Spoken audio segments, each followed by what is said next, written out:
He teleported straight into the mansion with all four horsemen at his side, seized Xavier, and prepared to leave. Alex threw everything he had at them trying to stop it, but Ensabanur was already teleporting out when the blast left Alex's body. It hit the wrong wall.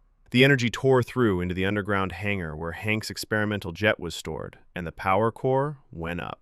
The whole mansion was about to come down with it. Peter Maximoff had been on his way to the mansion that day for his own reasons. Reasons he hadn't told anyone yet. You might remember him, the kid who broke into the Pentagon and helped get Magneto out, moving so fast the guards never knew what hit them. He showed up that day and the building was already coming apart. He moved through every corridor, every room, every collapsing hallway, pulling people out one by one in fractions of a second. Students, teachers, anyone still inside. He got them all out. Almost. Alex had been closest to the blast.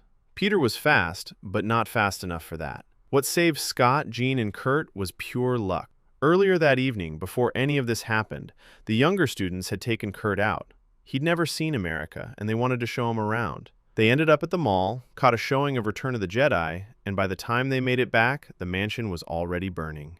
Scott got there and found his brother gone. There was no time to process it. In the chaos outside, a military helicopter descended, and William Stryker stepped out. You might remember Stryker from the previous timeline, the man who built Team X, ran the Weapon X program, put adamantium on Logan's bones. That version of him was older, further along in his obsession. This is the same man, a decade or so earlier, but the obsession was already there. The son of William Stryker Sr., the government man who interrogated Moira after first class. The apple didn't fall far. Still convinced that mutants were weapons to be seized and studied rather than people to be left alone. Raven recognized him the second he stepped out and tried to warn the others. But before anyone could react, his men fired a sonic blast that dropped everyone standing. Scott, Jean, and Kurt had only just arrived back from the mall and were far enough back that it didn't reach them. They pulled back into the ruins and stayed low.